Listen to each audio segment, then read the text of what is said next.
Euh, Effectivement, je suis donc doctorant à Toulouse, mais je vais pas vous parler de ce que je fais en doctorat, parce que, non pas que ce soit pas intéressant, mais c'est pas le sujet de la soirée, mais plutôt en tant que membre de l'ATECOPOL, donc de l'atelier d'écologie politique de Toulouse. Et l'idée, c'est qu'on revienne un petit peu dessus sur qu'est-ce que l'écologie politique un peu plus tard. Je vous parle ce soir de la responsabilité des scientifiques face à la catastrophe écologique en cours. Et pour commencer, l'idée c'était de redéfinir un peu qu'est-ce que la catastrophe écologique en cours. Comme vous le savez, ou vous ne le savez peut-être pas, le sixième rapport du GIEC, donc le groupe intergouvernemental sur l'évolution du climat, est sorti il y a maintenant 2 ans. Il nous a montré que malgré tout ce qui se passe, malgré tous les discours scientifiques, nous sommes encore dans des trajectoires qui sont plutôt problématiques, si je peux me permettre l'euphémisme, avec pour la première fois une explication que 100% du réchauffement climatique est bel et bien d'origine humaine, et que les aléas climatiques d'origine naturelle en fait se compensent, et que nous sommes bel et bien responsables du réchauffement sur lequel on est.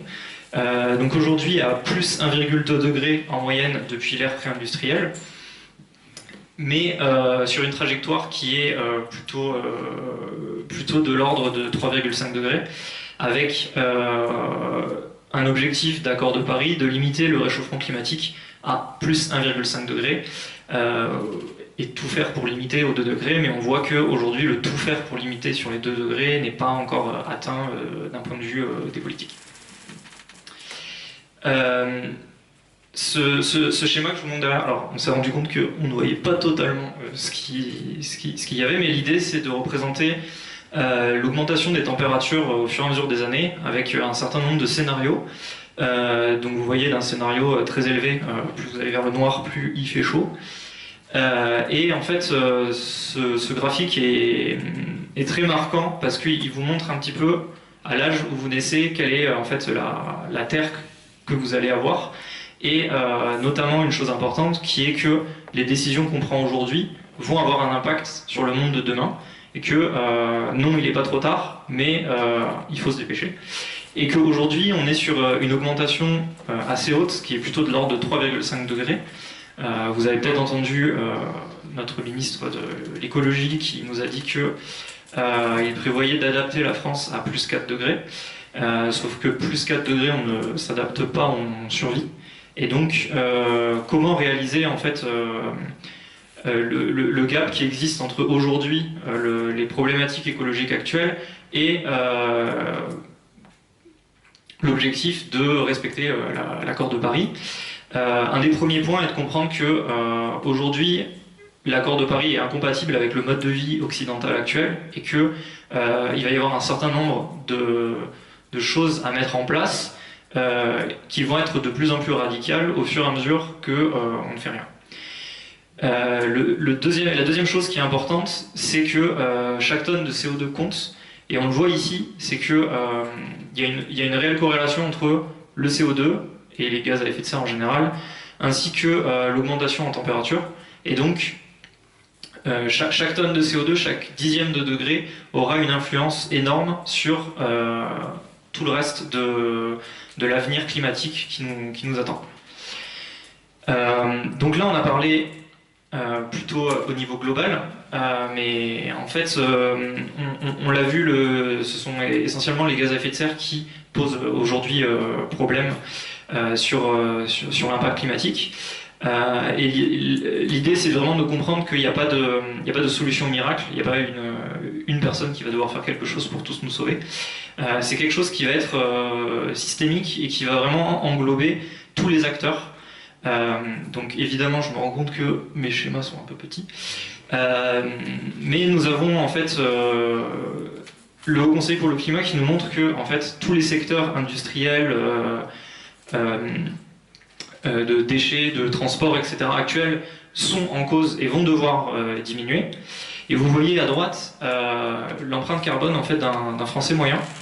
donc évidemment qui ne représente pas grand monde, mais qui nous représente un peu toutes et tous, et de comprendre qu'il va y avoir un travail à faire sur tous les leviers pour en fait respecter le fameux accord de Paris, et donc rester sous les 1,5 degrés. Qu'est-ce que ça veut dire concrètement? Ça veut dire qu'aujourd'hui, un Français ou une Française moyenne émet en moyenne 10 tonnes de CO2 équivalent par an, et l'objectif est d'arriver à 2 tonnes. Donc une division par 5 en 25 ans. Évidemment, plus on atteint, plus il va falloir réduire drastiquement, et donc de comprendre qu'il va falloir travailler sur tous les leviers, et dont un levier sur lequel je vais m'apesantir un peu aujourd'hui, qui est celui que vous voyez en noir, et qui concerne en fait les services publics. Ce qu'il faut savoir, c'est qu'on doit arriver à 2 tonnes en 2050, et les services publics représentent 1,5 tonne. Donc on est déjà sur quelque chose qui représente 3/4 du budget total. Et ces services, en fait, ça représente l'école, l'armée, l'hôpital, et notamment tout ce qui concerne l'enseignement et évidemment la recherche. Donc une des premières responsabilités d'un point de vue de la recherche, c'est effectivement de se poser des questions en tant que scientifique. Aujourd'hui, on émet du CO2 comme tout un chacun, mais nos pratiques scientifiques également sont sous maîtrise de gaz à effet de serre. Alors évidemment, tout dépend du secteur de recherche, mais il faut comprendre que la recherche passe énormément par le fait d'aller voir ailleurs, le fait d'aller se confronter à d'autres personnes et donc de voyager, mais également d'acheter énormément de matériel. Donc en fait, tout ça va avoir un impact différent en fonction de nos laboratoires, mais une des premières responsabilités directes qui existent, c'est la responsabilité des chercheurs à comprendre la problématique climatique aujourd'hui, mais à ne pas appliquer en fait ce qu'on demande forcément à tout le monde, à tous les citoyens, et donc de commencer à décarboner nos propres activités de recherche pour être en accord avec ce qu'on prône au niveau de la société. Donc une des premières solutions qui existent, en fait, c'est le labo Intrinsèque, qui a pour objectif de permettre de donner des outils à des chercheurs et à des chercheuses pour décarboner leurs pratiques dans les laboratoires. Donc ça passe par des outils techniques, à la fois calculer ces bilans de gaz à effet de serre, mais pour beaucoup ça passe aussi par de l'information, parce que malgré le fait qu'on soit dans de la recherche, il y a encore beaucoup de gens qui ne sont pas au courant de tous les ordres de grandeur et même de tout ce que je viens de vous présenter à l'instant.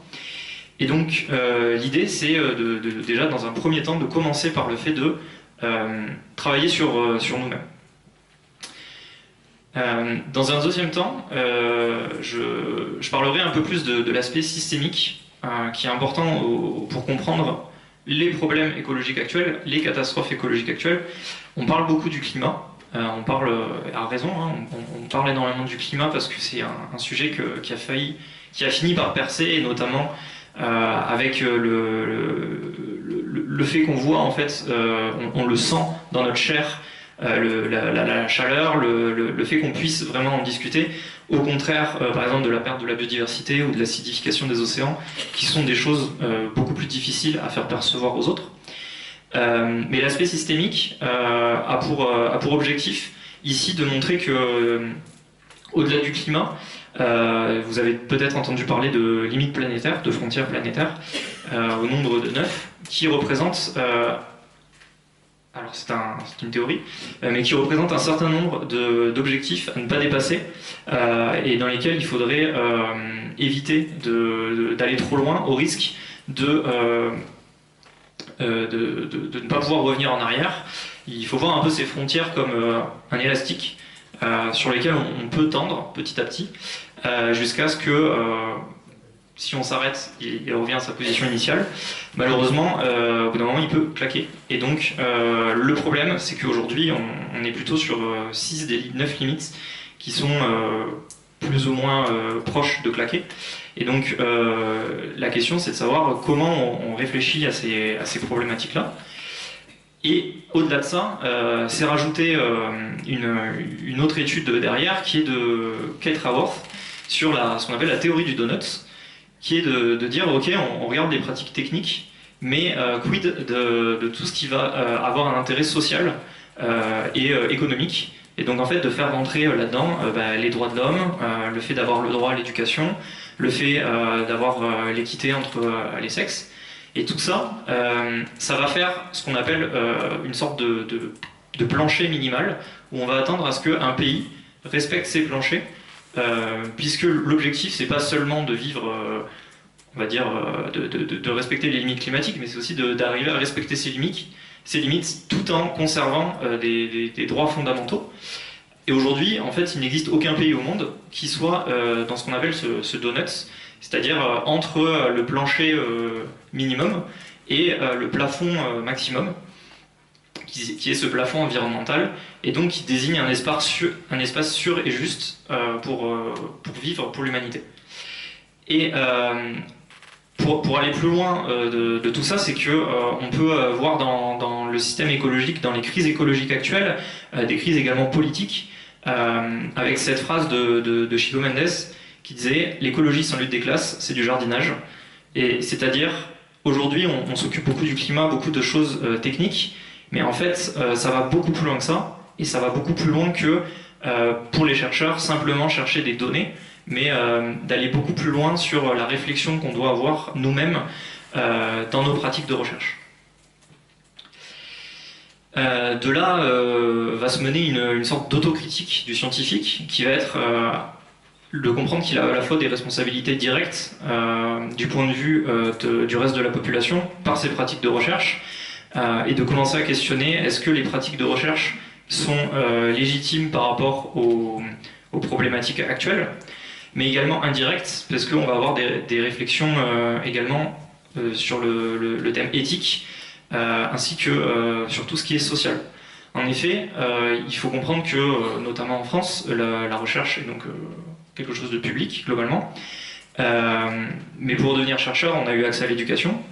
Donc là, je fais un peu mon autocritique, qui va être de dire, suis-je apte à pouvoir mener ces recherches-là pour le bien du reste de la population, étant donné que, si j'en suis arrivé là aujourd'hui, c'est grâce au reste de la population qui a payé mes études, qui a payé ma santé, qui a payé l'entièreté d'une grosse partie des choses auxquelles j'ai eu accès, qui me permet de faire aujourd'hui de la recherche, et donc de le considérer comme un privilège qui est aujourd'hui le fait d'être enseignant-chercheur, le fait de faire de la recherche de manière générale, et à minima le fait d'être ingénieur, ou en tout cas de travailler dans la recherche, c'est le fruit de sacrifices d'autres personnes à travers la France, mais globalement à travers le monde, de se rendre compte de ça et de comprendre qu'on ne peut pas intrinsèquement balayer ça en se disant que la pratique de recherche qu'on est en train de faire peut être simplement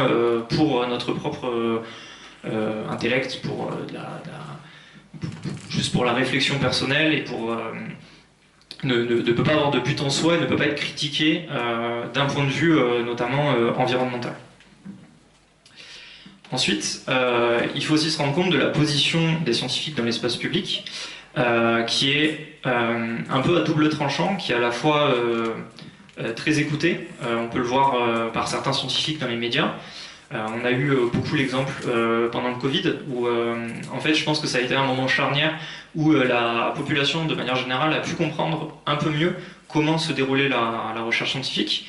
Mais la parole des scientifiques est à la fois très écoutée, donc beaucoup de scientifiques peuvent être invités sur les plateaux de télé. On voit notamment par exemple François Gervais, qui est un climato-sceptique notoire, qui a de par ailleurs un grand scientifique qui a fait beaucoup de choses, mais est très critiquable puisqu'il parle sur des sujets qu'il ne maîtrise absolument pas. Et de l'autre côté, des scientifiques qui sont beaucoup moins invités, notamment, c'est un peu moins le cas maintenant, mais typiquement Valérie Masson-Delmotte, qui est une des co-autrices du GIEC, du dernier rapport du GIEC, qui maintenant est un peu plus écoutée, mais on voit que ce sont des scientifiques qui sont quand même dans leur laboratoire et qui sont moins dans la sphère publique. Une des premières personnes, je dirais, qui a vraiment cassé ça ces dernières années au niveau du climat, je pense pas mal à Jean-Marc Jancovici, qui a réussi à faire infuser pas mal d'idées dans le débat politique et sociétale actuelle, quoi qu'on pense de certaines de ses positions. Il est à noter que ces positions-là, elles sont quand même relativement importantes. Et donc, il faut comprendre qu'en tant que scientifique, on a une responsabilité de faire connaître ces choses-là, et donc de sortir aussi du cadre purement institutionnel et purement technique, pour que le reste de la population soit au courant, qu'on puisse vulgariser, et donc c'est ce qu'on fait par exemple, enfin c'est ce que je fais ce soir. Mais également, d'un autre côté, de cette double position qui parfois est un petit peu Cassandre, qui va annoncer des choses de façon un peu difficile à entendre à la télé et qui ne va pas être entendue, mais aussi d'un point de vue politique. On voit tous les jours sur énormément de sujets, notamment environnementaux, des reculs énormes autour des pesticides, autour de certains chantiers, etc., qui sont d'un côté menés d'un point de vue scientifique, mais sur des preuves qui intéressent et qui sont très partielles. C'est vraiment ce qu'on appelle du cherry picking, c'est-à-dire de prendre les données qui nous intéressent à un moment donné et de ne pas regarder les choses d'un point de vue global. Et donc, il faut quand même aller au-delà de ça et en tant que scientifique, pouvoir s'engager pour pouvoir démystifier, parce qu'on le doit, au reste de la population. On peut voir quand même deux évolutions majeures qui ont lieu entre l'apparition de Limit to Growth, donc ce qu'on entend aussi par le rapport de Meadows, qui a, dans les années 70, montré par des modèles que globalement, au rythme où allaient les choses industrielles et de la société capitaliste, on s'attendait dans la plupart des scénarios à un effondrement sans sursaut des pouvoirs politiques, qui a été plus ou moins entendu, voire pas vraiment entendu, plutôt ménagé, et qui, malgré quelques critiques, a quand même vu vrai pour pas mal de choses. Et de l'autre côté, l'accueil qu'a pu avoir le dernier rapport du GIEC, qui est beaucoup plus entendu. D'un point de vue personnel, je le vois beaucoup entre les années de 2021 et aujourd'hui, quand je parle du rapport du GIEC, notamment des étudiants, j'ai 10 fois plus de mains levées. D'ailleurs, on peut faire le test dans la table ce soir. Qui avait entendu parler du rapport du GIEC avant que je sois là ce soir? Voilà. Ce qui est globalement énorme, puisque je pense qu'il y a quelques années, j'aurais eu une ou deux mains levées, parce que ces rapports-là étaient beaucoup moins diffusés. Et pourtant, c'est quand même le sixième à exister. Donc on voit qu'il y a quand même une position des scientifiques qui a bougé, et le fait qu'on en entende beaucoup plus parler et qu'il soit plus pris dans le débat public. Mais pour autant, on a quand même cette difficulté-là à passer un cap, à être vraiment entendu. L'idée de scientifique, elle est assez vague, on en reparlera après. On entend aussi par là ingénieurs, qui sont d'un point de vue beaucoup plus global, qui est un citoyen, mais est-ce que c'est un citoyen vraiment comme les autres? Donc il faut savoir que l'ingénierie, quand elle a été plus ou moins créée, elle a vraiment été pensée comme au service de l'armée, puis au service des entreprises vraiment capitalistes. L'objectif était de faire un entre-deux entre le patronat et le prolétariat, de façon à créer une sorte de sous-bourgeoisie qui va avoir un intérêt à ce que le patronat se laisse à cette même place, mais de l'autre côté, va aussi avoir un aspect beaucoup plus technique et notamment se place dans l'échelle actuelle à un peu à une clé de voûte de transformations qui peuvent se faire, puisque aujourd'hui les ingénieurs sont à la fois partie d'une classe moyenne plutôt haute et sont également des personnes qui se rapprochent beaucoup plus de la technique, à la différence, on va dire, du patronat et des autres classes sociales de même on va dire, qualité, va avoir une vision des choses beaucoup plus terre à terre, et donc un moyen de pivot beaucoup plus intéressant sur les questionnements environnementaux, notamment avec ce qui se passe d'un point de vue des jeunes ingénieurs qui bifurquent, qui veulent faire autrement. On sent qu'il y a un vrai changement des choses, parce qu'il y a des entreprises qui n'arrivent plus à recruter, On entend beaucoup de discours dire de décourager les ingénieurs à bifurquer en disant qu'on en a besoin, etc.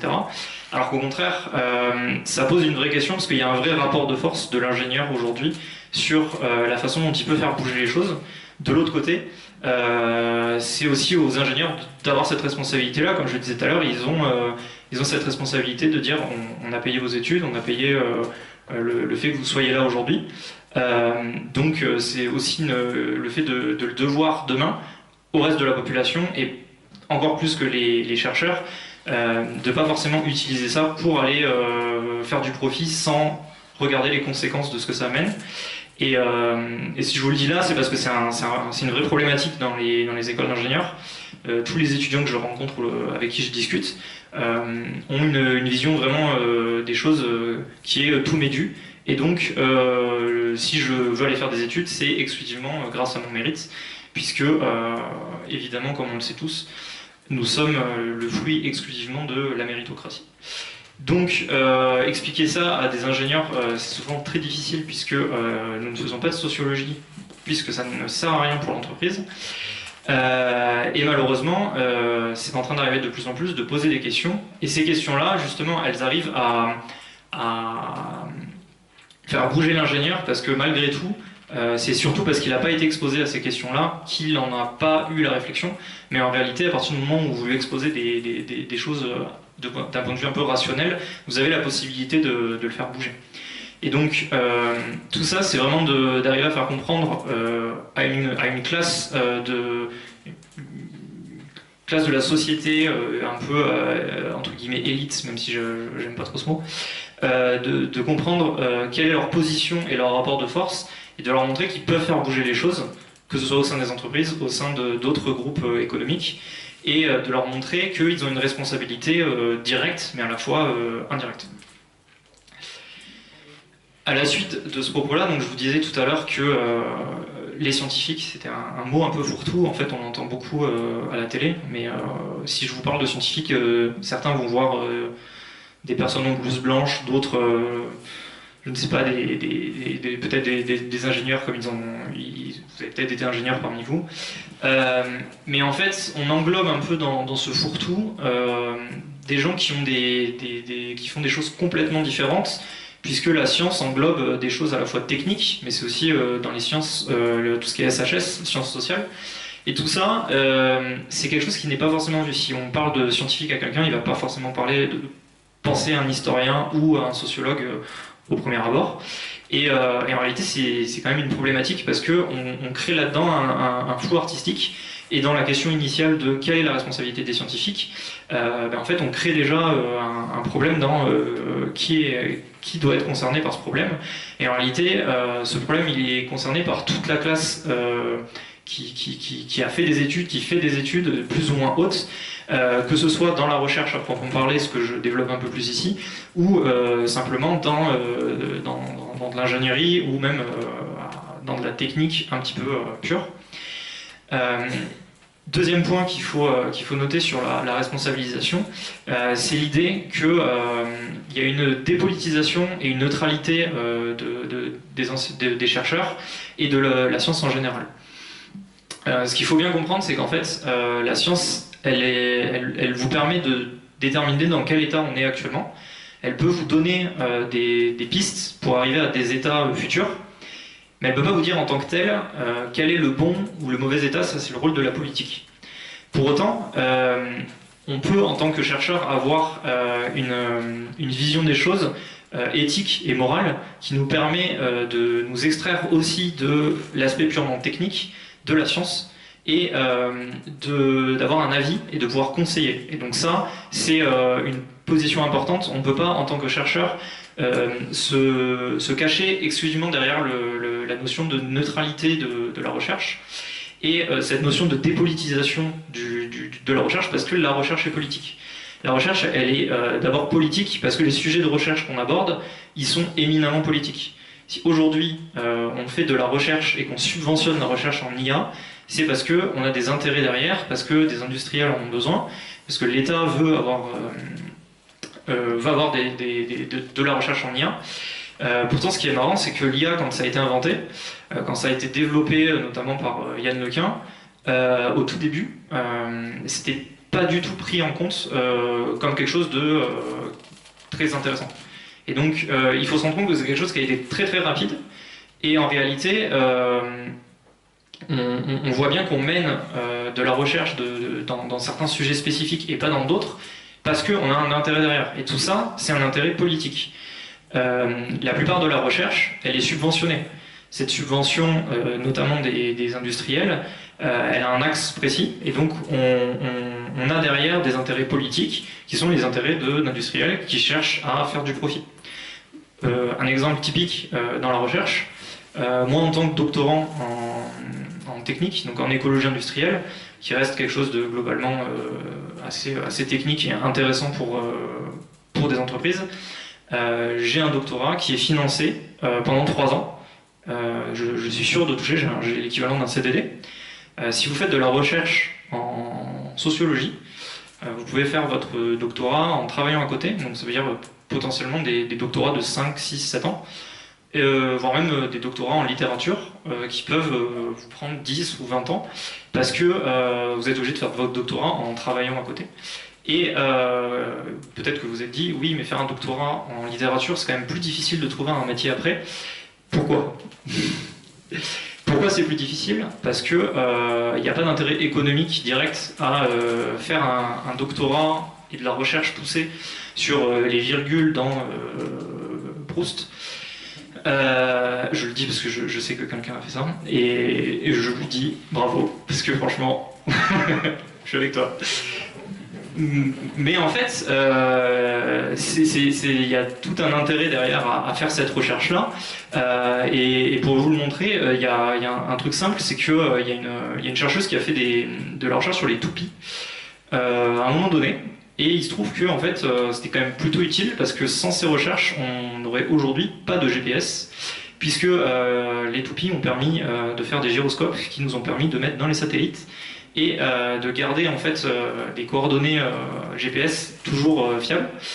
Bon, je vous fais assez gros, mais globalement vous voyez que d'un premier abord, quelque chose qui nous paraît pas forcément aller de soi et être très utile peut avoir un intérêt très utile derrière, parce que la recherche c'est quelque chose qui se passe sur le temps long et l'industrie sur le temps très court. Et malheureusement, on est dans un monde où de plus en plus on pousse sur le temps très court et sur le temps industriel. Et donc il y a aussi cet aspect de repolitisation des chercheurs et globalement des ingénieurs également sur leur position dans la société et sur le fait ils n'ont pas de neutralité politique.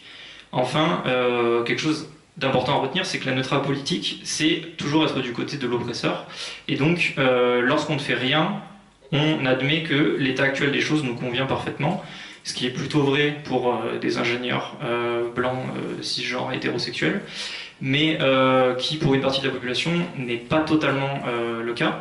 Et donc, pour la plupart des ingénieurs, ne pas changer les choses, c'est tout à fait possible, puisque ce ne seront pas les premiers touchés par notamment ce qu'on parlait tout à l'heure, le réchauffement climatique. Sauf que en fait, c'est ne pas voir que on est la cible d'après et que en fait, le réchauffement climatique va toucher tout le monde. Et le problème des ingénieurs, c'est qu'ils ne se rendent pas compte, ou des chercheurs en général, qu'ils n'ont pas assez d'argent pour se permettre ça. Parce qu'aujourd'hui, à moins d'être milliardaire, il vaut mieux se préoccuper du réchauffement climatique, parce que si vous n'avez pas les moyens de vous construire un bunker, c'est compliqué. Et bon, en étant ingénieur, on ne construit pas trop des bunkers, on ne tient pas très longtemps tout seul, quoi. Dernier point important concernant la recherche, c'est la recherche d'un point de vue technique. On nous a appris en fait en école d'ingénieur, je le sais bien parce que je l'ai fait aussi, tous les problèmes ont une solution. Tous les problèmes ont une solution, et cette solution, elle sera forcément technique. Et cette technique, ce système technique que vous allez inventer, s'il n'y a pas de problème, eh bien, l'objectif c'est de trouver un problème pour pouvoir l'utiliser, parce qu'il faut qu'on vende. Et donc ça, c'est l'objectif. Si vous faites des projets en ingénierie, on va d'abord se poser la question, qu'est-ce qu'on va faire, et ensuite, qu'est-ce que ça va avoir comme utilité. Ça, c'est d'un premier point de vue très problématique, mais également, à chaque problème, essayer de trouver une solution technique. Et ça, c'est quelque chose qui est très très ancré dans le modèle industriel et capitaliste actuel, de vouloir vendre à tout prix, même s'il n'y a pas de besoin. Et donc cette réflexion de chaque problème à une solution, elle va mener à des dérives où on va toujours vouloir remplacer un problème lié à une technique particulière par une autre technique qui elle-même va avancer et va causer des problèmes. Et donc petit à petit, en fait, on ne fait que mettre des patchs sur quelque chose qui pourrait simplement se résoudre autrement, notamment en ayant une réflexion interne sur le besoin initial et sur la façon qu'on a de pouvoir le résoudre. La problématique, c'est qu'il y a beaucoup de besoins initiaux qui ont pour solution de ne rien faire. Et ça, pour un ingénieur, c'est très difficile, parce que on est inutile. Et donc ça, c'est une des grosses problématiques derrière, c'est que quand vous commencez à comprendre un peu le problème en étant ingénieur, vous vous demandez qu'est-ce que je fais? Parce que qu'est-ce que je fais aujourd'hui? À quoi est-ce que je sers? Et ça, c'est plutôt simple à comprendre, c'est qu'en fait, on vous a mené à réfléchir d'une certaine façon et on est en train de vous dire cette façon de réfléchir ne convient pas au système actuel, elle le mène droit dans le mur, comment on fait pour faire autrement? Et donc vous vous rendez compte que c'est un peu... soit je fais l'autruche et donc je continue tel quel pour pouvoir avoir un intérêt, soit je trouve une autre façon d'avoir un intérêt. Et donc se pose aussi la question de est-ce qu'on a besoin des ingénieurs et des chercheurs pour plus tard? Je pense que oui, mais je nuancerai énormément le propos sur le fait que les ingénieurs et les chercheurs qu'on a aujourd'hui vont devoir drastiquement changer. Et donc peut-être qu'on les appellera plus ingénieurs ou chercheurs, mais en tous les cas ce sera... si le mot ne change pas, quelque chose de très différent de ce qu'il y a et de ce qu'il y a eu jusqu'à aujourd'hui. Enfin, la critique aussi de la technique, qui rappelle un peu les travaux de Jacques Ellul sur la notion de système socio-technique et de qui en fait possède l'autre. Aujourd'hui, on est dans un système où en fait ce n'est plus nous qui possédons la technique, c'est la technique qui nous possède. Et en fait, la technologie ne revient plus au service de l'humain pour l'aider, mais en fait, l'humain va être au service de la technique et va devoir, devant elle, s'adapter. On va modifier les corps, on va modifier les pratiques pour pouvoir coller au plus près à ce dont la technique a besoin. Et ça, c'est une grosse réflexion qu'ont les ingénieurs aussi à avoir, mais dans une moindre mesure, je dirais, les chercheurs. Mais de comprendre que les pratiques de recherche qu'on crée ont une incidence et ne sont pas neutres elles-mêmes. On a une responsabilité de ce qu'on crée, de ce qu'on fait, et on ne peut pas se laisser sous le couvert de l'entièreté de la responsabilité de l'objet que je crée revient à la mauvaise utilisation ou à la mal utilisation de l'utilisateur futur. J'en suis aussi responsable et donc je dois avoir cette part de responsabilité.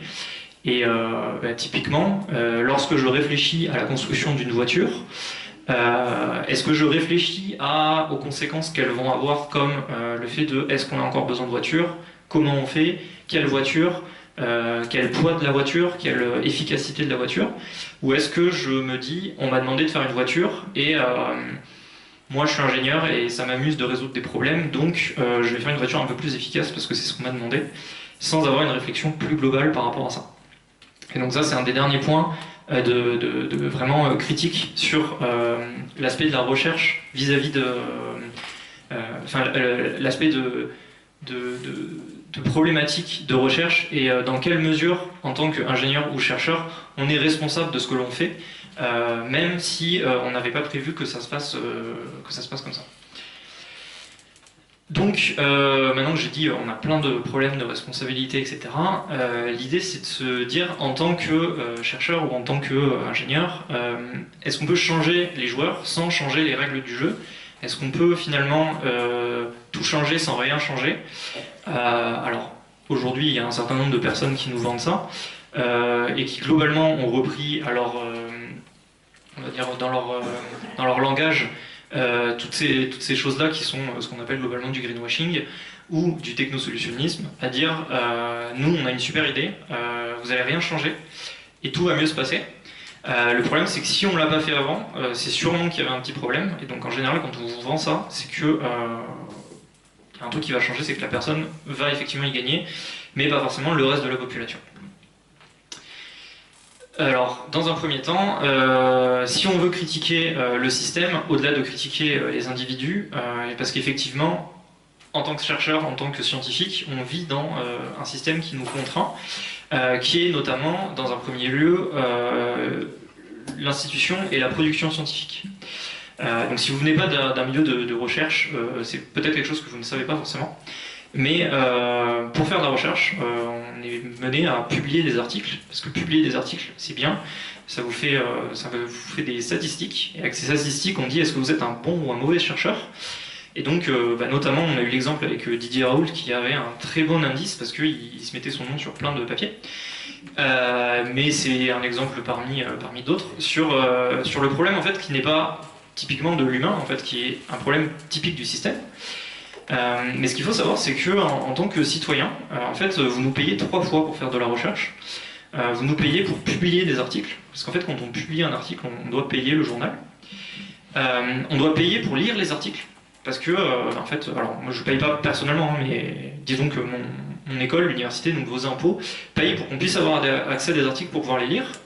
Et ensuite, il y a quelque chose qui est très bien qui s'appelle le peer review, donc la revue par les pairs, qui est de dire quand vous soumettez un article scientifique à un journal, il y a d'autres chercheurs de la discipline qui vont lire votre papier et vous faire des critiques dessus.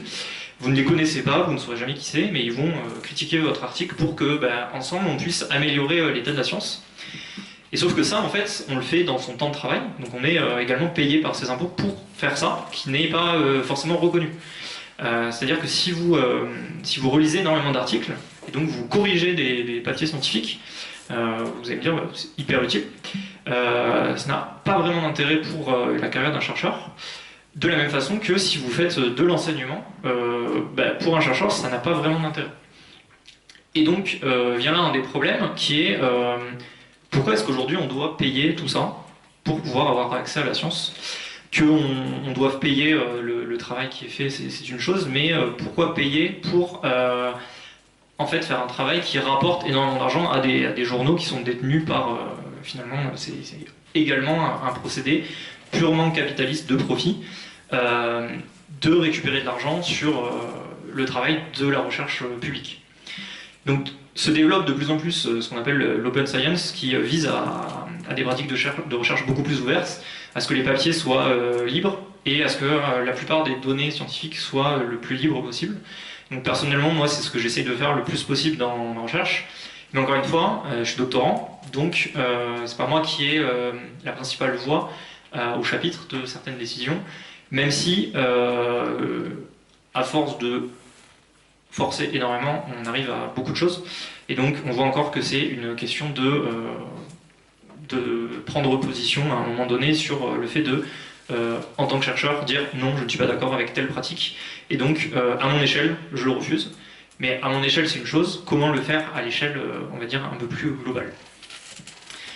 Deuxième chose, dans le monde scientifique, quelque chose auquel sont attachés les chercheurs, c'est la liberté de la recherche, qui est, entre guillemets, aussi une vaste blague, puisque lorsque 95% de votre labo est finalement financé par Total, vous n'êtes pas forcément très libre de ce que vous allez faire.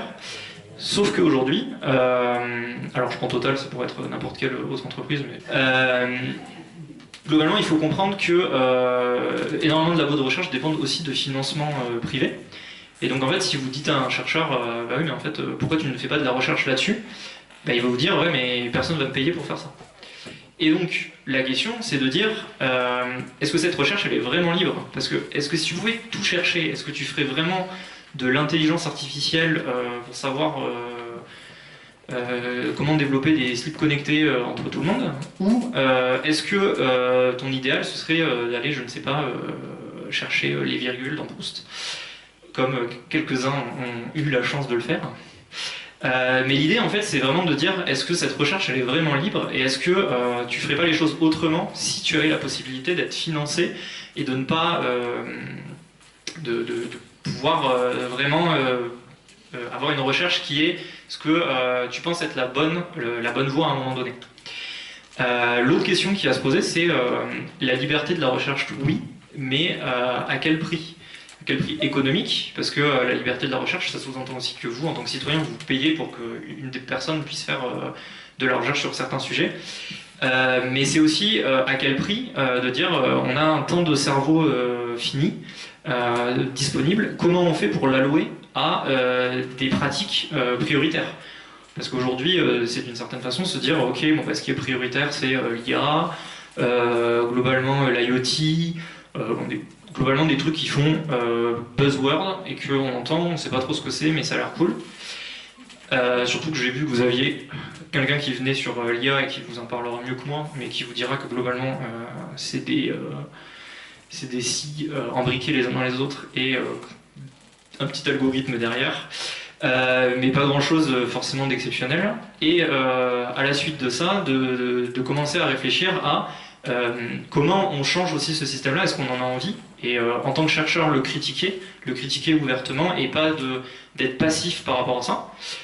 Mais ça, je pense que c'est aussi quelque chose que tout citoyen devrait pouvoir savoir et devrait pouvoir décider, c'est la recherche, ok, mais est-ce qu'on doit impulser la recherche sur le réchauffement climatique, sur des méthodes d'adaptation, sur des méthodes d'atténuation du réchauffement, ou est-ce qu'on peut continuer à faire de la recherche dans d'autres secteurs? Et ça, c'est une question à laquelle moi, j'ai pas de réponse aujourd'hui, mais ça mérite en tout cas de se la poser, et que tout un chacun en tant que citoyen puisse décider de ce qu'il est prêt à mettre comme effort dans sa vie pour que d'autres personnes puissent rester dans leur bureau à réfléchir. Parce que aujourd'hui, c'est ce qu'il faut se rendre compte aussi, c'est qu'en tant que chercheur, on a une position hyper privilégiée de pouvoir être dans un bureau pendant que d'autres sont en train de faire du BTP dehors ou en train de faire de l'agriculture, etc. Qui sont des métiers hyper physiques, hyper difficiles. Et en tant qu'enseignant-chercheur, il faut savoir qu'on a l'espérance de vie la plus haute de toute la population. Parce que bon, globalement, il nous arrive pas grand chose d'extraordinaire, à part se couper avec une feuille peut-être. Ou certains de mes collègues sont chimistes qui, eux, je pense que ils n'ont pas une durée de vie hyper grande, mais bon, je ne manipule pas trop les chimiques, donc j'ai de la chance. Et enfin, un dernier point, qui est, donc là que j'ai résumé avec carrière scientifique égale grosse empreinte carbone. On en parlait tout à l'heure, mais en fait, un des intérêts de la recherche, c'est aussi de voyager beaucoup. Et en fait, en tant que chercheur, vous gagnez moins d'argent que si vous faites ingénieur, mais en général, les gens se disent ouais, mais je peux partir à l'étranger, donc c'est cool. Et donc, il se passe qu'on commence à calculer les empreintes carbone dans les labos, et arrivent les empreintes d'avion. Et donc, pour vous donner un petit exemple, à Sciences Po Toulouse, j'ai réalisé leur empreinte carbone, et je leur ai expliqué que en fait, l'entièreté du numérique de Sciences Po, donc les 1500 élèves, ainsi que le personnel, etc., les mails, tout ça, ça représentait 2 tonnes de CO2 équivalent. C'est-à-dire que si un chercheur faisait un Paris-New York, ben, il émettait autant que l'entièreté des services informatiques de Sciences Po. Donc j'aurais dit, bah, à la limite, pour diminuer votre empreinte carbone, ce que vous pouvez faire, c'est soit vous utilisez plus d'ordi, du tout, pendant 1 an, soit il y en a un, il part pas à Tahiti. Et globalement, c'est difficile à entendre pour des chercheurs. Et donc ça, c'est un gros point, et qui est d'ailleurs très drôle, parce que je me rends compte que c'est aussi un point qui fait face aussi à un enjeu de génération. Parce que typiquement, moi, quand j'ai choisi mon doctorat, alors c'est pas du tout pour la péto ou ça, j'avais le choix entre 2 doctorats, et pour faire la part des choses, une des conditions que je leur ai mis, c'est que je leur ai dit est-ce qu'il faut prendre l'avion pour venir? Parce que je ne prends plus l'avion, et donc bah, je refuserai le doctorat s'il y en a besoin impérativement. Et malheureusement, les 2 m'ont dit oui, donc ça m'a pas du tout aidé à choisir. Mais il se trouve que quand j'en parle maintenant autour de moi, c'est quelque chose que je trouve totalement normal pour moi. Rien d'extraordinaire, mais pourtant, autour de moi, c'est quelque chose qui est énorme, parce qu'en fait, dans la carrière d'un chercheur, il faut partir à l'étranger, il faut avoir du réseau, il faut se rendre compte que globalement, les chercheurs sur une activité très très précise, en fait, ils vont peut-être à la fin être 20 dans le monde, donc ils vont se connaître, etc. Donc ils tissent un réseau. Et de ne pas aller aux conférences, aux congrès, etc., ça pose problème. Alors moi je leur dis, ce qui pose problème, c'est que peut-être on va tous mourir en 2050, mais visiblement, c'est pas le problème tout de suite. Donc, on a un peu un enjeu de génération qui est de dire, et qui est très intéressant d'ailleurs, parce que quand on pose la question des chercheurs plus âgés, se disent peut-être qu'il faudrait qu'on laisse les doctorants partir et nous on part plus, parce qu'on a notre carrière, et que je me suis rendu récemment compte qu'il y en a, ça les a un peu chiés, de partir à l'étranger, ou même de partir à des jurys de thèse, etc., alors qu'ils ont une vie de famille, ils ont envie de faire autre chose. Et donc, il y a aussi cet enjeu-là de comprendre qu'on a une responsabilité directe et que cette responsabilité, elle est vraiment intégrée à nos privilèges. Et pour la changer, en fait, il faut repenser la recherche. Il faut repenser à comment est-ce qu'on fait de la recherche demain. Est-ce que pour juger la qualité d'un chercheur, il faut que ce soit fait au nombre de publications qu'il ait faites et au congrès auquel il soit allé pour se faire un nom du réseau. Est-ce que c'est ça la recherche techniquement qu'on veut? Est-ce qu'on peut faire autrement? Est-ce qu'on peut continuer en partie à faire ça et à partir moins loin, à partir moins nombreux, partir en train? Est-ce qu'on peut partir plus longtemps? C'est un enjeu temporel. Je ne suis pas contre partir à Shanghai, mais dans ce cas-là, peut-être que je vais prendre un mois pour prendre le train et je ferai un voyage qui sera un petit peu plus long. Mais dans ce cas-là, ça veut dire que je suis payé pour faire un voyage plus long, et donc ça remet en question notre rapport au temps et notre rapport à la productivité qu'on a aujourd'hui. Et c'est aussi vrai, alors, encore pire pour des ingénieurs. Si les ingénieurs proposent à leur boîte de partir à l'étranger et de partir un mois pour un truc qui aurait dû prendre 2 jours de réunion, bon, déjà la réunion va sûrement se faire par visio, donc déjà ça peut limiter grandement les questionnements. Et c'est là où on touche à un point, c'est qu'en fait on se rend compte que beaucoup de trajets, si on leur dit ok mais vous avez 1 semaine pour y aller, on n'y va plus. Pourquoi? Bizarrement là, on se rend compte que c'était pas si utile que ça. Donc le questionnement de carrière scientifique égale augmenter son empreinte carbone, il y a quand même, je pense, une bonne corrélation aujourd'hui.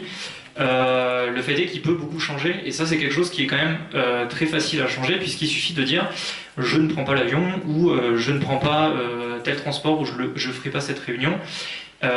Et ça en fait c'est quelque chose qui est beaucoup plus entendable maintenant, notamment post-Covid, avec tout ce qui s'est fait autour de la visio, etc. Et donc c'est quelque chose qui est vraisemblablement possible d'arriver beaucoup plus facilement que d'autres changements de pratiques. Et donc là maintenant je vais m'attaquer à l'écologie politique, et donc au cœur un petit peu de solutions, entre guillemets, de ce que peut proposer la Décopole, donc, qui est en fait un regroupement de chercheurs de tous horizons. Donc vous avez à la fois des historiens, des philosophes, des gens qui font de la thermodynamique et d'autres qui font de l'économie, et qui veulent réfléchir à l'écologie dans leur pratique et d'un point de vue systémique. C'est-à-dire d'avoir une critique de l'écologie, non plus dans un champ disciplinaire très restreint, mais de l'analyser sous beaucoup d'angles différents, et de mettre au cœur de ces réflexions des enjeux politiques, des enjeux sociaux, des enjeux économiques, et de remettre en question un fondamental qu'on a aujourd'hui, qui est l'humanisme, de mettre l'humain au centre de la réflexion, et non plus, et donc d'avoir maintenant la nature et le reste de la Terre au centre de la réflexion. Et de positionner l'humain non plus comme un être à part entière, un être extraordinaire qui serait différent des autres et qui mériterait beaucoup plus d'attention, mais de dire, en fait, il faut qu'on réfléchisse au fait qu'en tant qu'humain, on est des animaux comme les autres. On n'est pas plus fort que d'autres animaux, on n'est pas plus agile, on ne nage pas plus vite, on n'est pas plus beau, on n'est pas plus intelligent, même forcément. Et donc, de commencer à réfléchir totalement différemment et de faire un pas de côté sur les pratiques de recherche qu'on a, mais également d'avoir une critique du système libéral et capitaliste qui est au cœur aujourd'hui du système scientifique et du conglomérat vraiment technico-industriel qui vise à la production pour la production, de vraiment produire, non plus comme un besoin de répondre à un besoin primaire, à un besoin fondamental, mais de produire vraiment pour faire du profit et de trouver une solution pour pouvoir continuer à extraire, à faire marcher la machine, sauf qu'on vit dans un monde fini et que les ressources sont finies et qu'on ne pourra pas croître indéfiniment. Et donc cette course à la croissance, d'avoir une critique vraiment radicale, mais dans le sens d'une critique qui va à la racine des choses, et de comprendre fondamentalement pourquoi est-ce qu'on doit faire autrement et comment on doit faire autrement. Et ça nous amène aussi à d'autres modes d'action, de commencer à se positionner politiquement, Alors quand je parle de politique, évidemment, je ne parle pas de parti politique, mais je parle de politique au sens de la vie de la cité et de comment se positionner en tant que scientifique dans le monde, quel doit être notre positionnement, et de dire cette position radicale, si on ne nous entend pas quand on publie des papiers, et que la dernière solution reste l'action directe, en fait il va falloir le prendre en compte. Et donc notamment là c'est une photo de Scientifiques en Rébellion, qui est un mouvement scientifique qui vise à faire des actions directes, alors non violentes, même si le sujet pourrait se discuter, pour mettre en exergue leurs problématiques et de dire aujourd'hui on a une impasse environnementale, on va droit dans le mur, vous n'écoutez pas ce que disent les scientifiques, vous n'entendez pas ce qu'ils disent, et donc peut-être qu'il va falloir faire autrement. Et donc l'idée c'est de dire on a essayé, on a tout essayé, et maintenant la balle est dans votre camp, mais c'est vous qui nous avez forcé à faire ça, et c'est pas nous qui l'avons choisi un matin de se lever et de se dire je vais aller bloquer une banque. Personne ne fait ça, vraiment, c'est pas cool du tout. Je préfère rester chez moi. Et donc tout ça, ça nous amène à de nouveaux modes d'action et à réfléchir à comment le scientifique peut être légitime de faire ces modes d'action-là, et de comprendre qu'en fait, ces nouveaux modes d'action qu'on voit un peu partout se développer, déjà sont très vieux. En fait, c'est vieux comme le monde de faire ça. On réinvente un peu la roue à chaque fois. Et on a l'impression que c'est extraordinaire ce qu'on est en train de faire, mais en fait, globalement, ce que font les scientifiques en rébellion aujourd'hui, c'est pas grand-chose par rapport à certains mouvements ludistes ou des mouvements au début de la période industrielle qui faisaient carrément sauter des usines. Donc, on n'en est pas là aujourd'hui. Et donc, parler par exemple d'écoterrorisme me paraît un peu exagéré. L'autre solution, c'est d'aller vers plus de transdisciplinarité et de contribuer à beaucoup plus d'éducation populaire. Ce que j'entends par transdisciplinarité, et c'est vraiment cette approche systémique donc d'un sociologue et d'un philosophe qui s'appelle Edgar Morin, qui a développé la théorie de la complexité, et donc d'appliquer par là un changement vraiment radical de ce qui se fait aujourd'hui dans une approche monodisciplinaire en recherche, qui vise de plus en plus à être une approche pluridisciplinaire, mais qu'on appelle encore en silo, c'est-à-dire chacun est dans son silo, réfléchit à sa problématique. Je dois installer une éolienne, je suis un ingénieur, je vais donc faire des calculs et réfléchir à quel est l'endroit idéal pour mettre cette éolienne, pour faire que l'éolienne soit efficace, quoi. Mais je ne vais pas réfléchir à côté de moi à est-ce que cette éolienne, il y en a besoin, est-ce que ça pose problème à quelqu'un d'avoir cette éolienne. Et si ça pose problème à quelqu'un, en tant qu'ingénieur, je vais le convaincre que c'est la bonne solution. Je sais parce que moi c'était ma première idée au début, et après j'ai appris que c'était pas une bonne idée. Mais en fait, si je veux faire une éolienne, je vais me dire il faut mettre cette éolienne là, c'est une bonne idée, donc il faut que cette personne là change d'avis. Et en fait non, peut-être que je peux réfléchir un peu plus loin et me poser la question, est-ce qu'il y a besoin d'une éolienne ici? Et est-ce que cette personne-là n'a pas un intérêt plus grand? J'ai pas à prendre en compte ces choses-là, et donc peut-être de trouver un compromis, voire de carrément abandonner mon idée de départ, parce que finalement un panneau solaire ça suffisait, ou on peut réduire notre énergie, faire preuve de sobriété, et donc faire en sorte qu'il y ait une éolienne, mais en même temps on continue à faire toujours la même chose. S'approche de là une approche interdisciplinaire qui là va commencer à croiser les disciplines scientifiques. On va commencer à avoir une réflexion interdisciplinaire, et l'idée c'est d'aller au-delà de ça dans la transdisciplinarité, où là on va englober l'entièreté des approches disciplinaires, et on va le regarder aussi d'un point de vue global, c'est-à-dire que chacun ne va pas regarder comment les autres font, mais essayer de développer une approche holistique, et donc de développer des méthodes qui, par exemple, se font dans un autre domaine, et comment est-ce qu'on peut les appliquer, nous, à notre domaine. Et ce qui va se rajouter à là aussi, ce qui va se rajouter dans ce contexte-là, c'est aussi l'approche du chercheur en tant que tel. C'est-à-dire de regarder, moi, je suis aussi dans le système que je suis en train d'étudier, et donc j'ai des biais, je dois m'extraire de ces biais, et je ne pourrais pas le faire. Et donc, qu'est-ce que je peux faire? C'est prendre en compte ces biais, les affirmer, et de dire ok, je vais essayer de faire au mieux possible, mais je suis conscient du fait que j'ai une réflexion qui est problématique parce que elle n'est pas neutre et elle est pas, c'est pas grave en fait, c'est ok.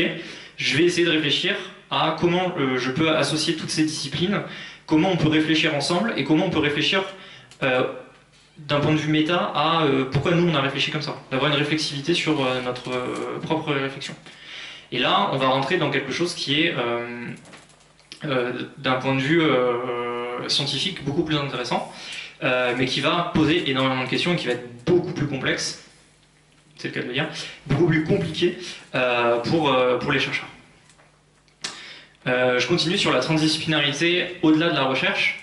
C'est également la pratique de déconstruction et de ce qu'on peut appeler l'intersectionnalité, qui va faire référence à un certain nombre de luttes sociales qui doivent rentrer en compte dans ce qu'on va prendre dans nos recherches et qui doivent non plus être des recherches qui doivent s'orienter exclusivement sur une certaine partie de la population ou des classes sociales parce qu'on a des biais.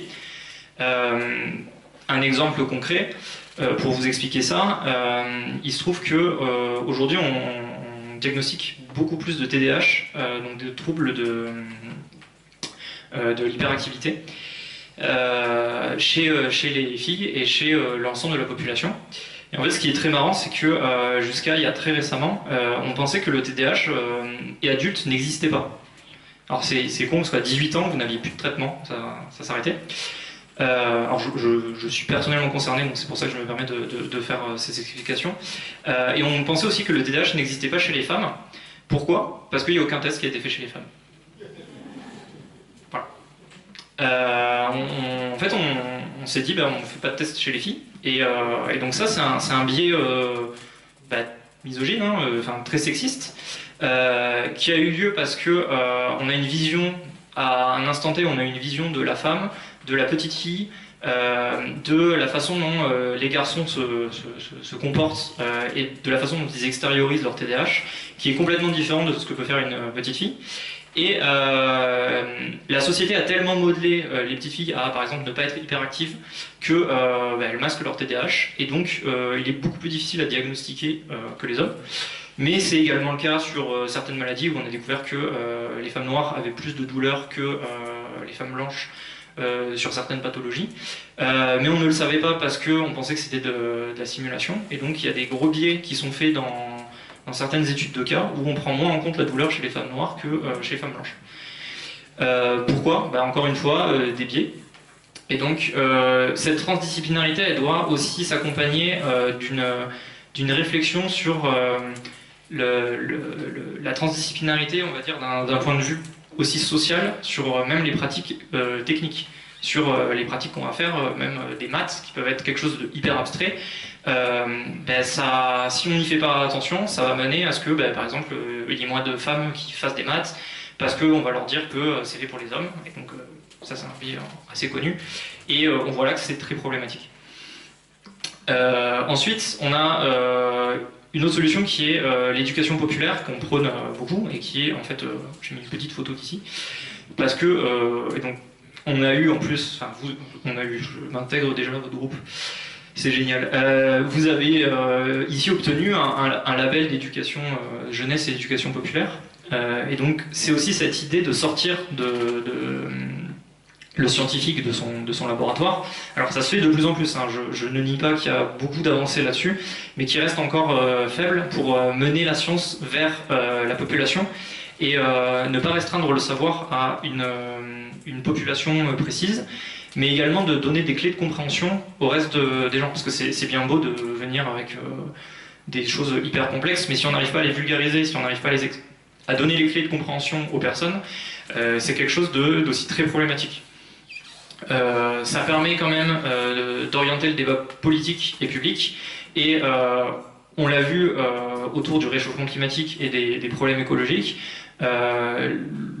L'éducation de la population a eu un effet énorme, notamment sur les réseaux sociaux, alors dans les deux sens, mais encore une fois, anecdote qu'on peut constater notamment sur le réseau LinkedIn. Il y a environ 4 ans, quand je regardais les commentaires de certains posts LinkedIn, c'était un peu affolant.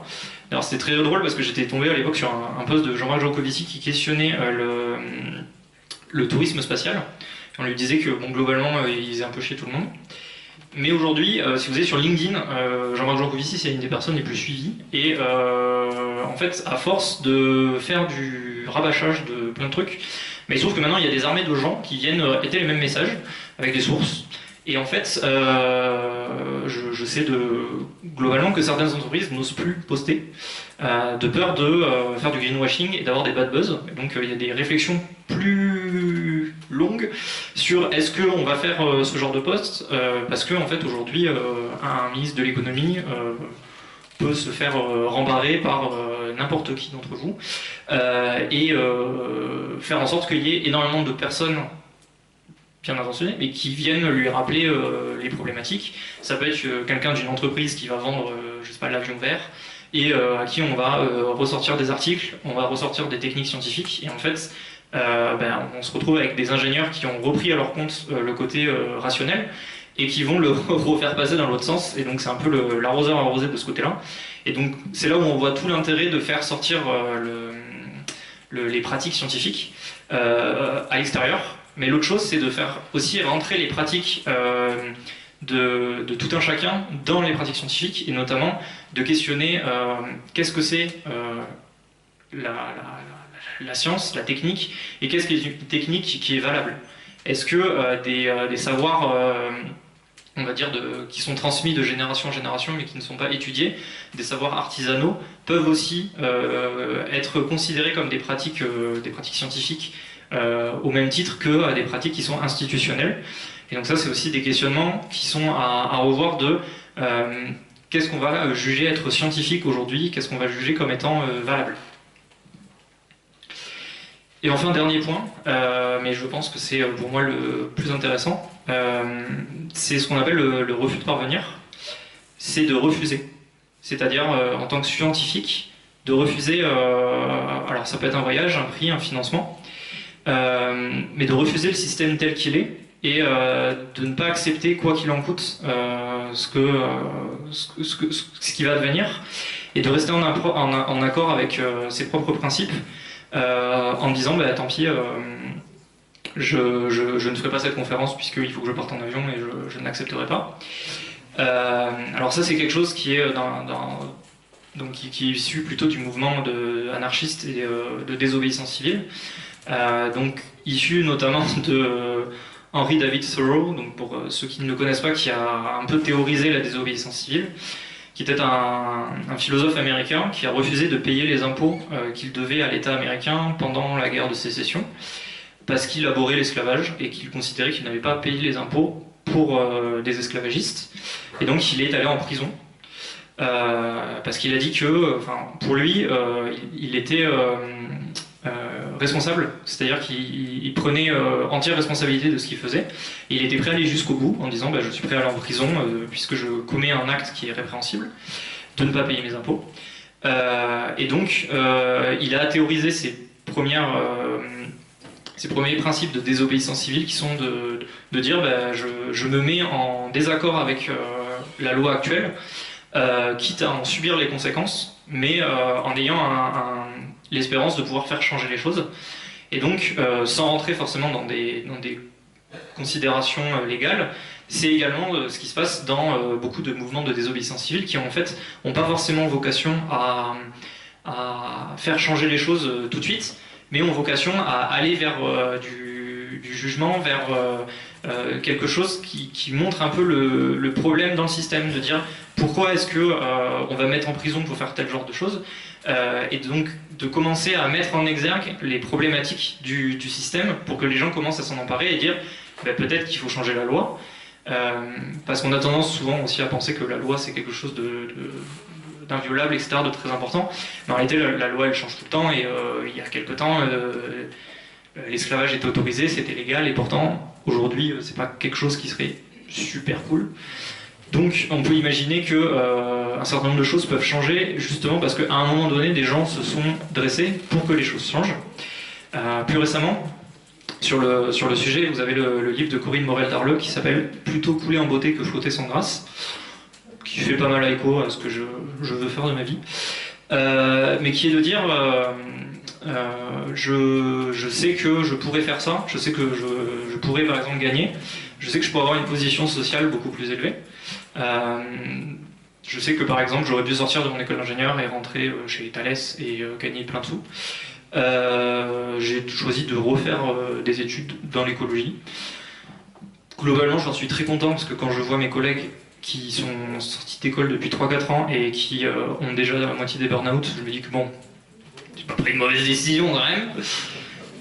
Et qui m'appellent pour me dire Sidney, qu'est-ce qu'il faut que je fasse de ma vie? Détruire le système. Mais c'est ce côté de dire je refuse de faire carrière et d'aller jusqu'au bout des choses. Et ce refus de parvenir, je pense que c'est aussi ce qui est le plus beau et ce qui est que ce soit dans la recherche mais dans plein d'autres domaines, ce qui nous permet de faire changer les choses et de dire si je pense que les choses elles doivent pas être comme ça. Finalement, c'est un peu la réflexion qu'on a en étant enfant quand on comprend pas certaines choses en se disant papa, pourquoi ça se passe comme ça? Et on dit c'est comme ça, il faut faire autrement, on ne peut pas faire autrement. Finalement, peut-être que les plus matures, ce sont les enfants aujourd'hui. Merci de votre attention.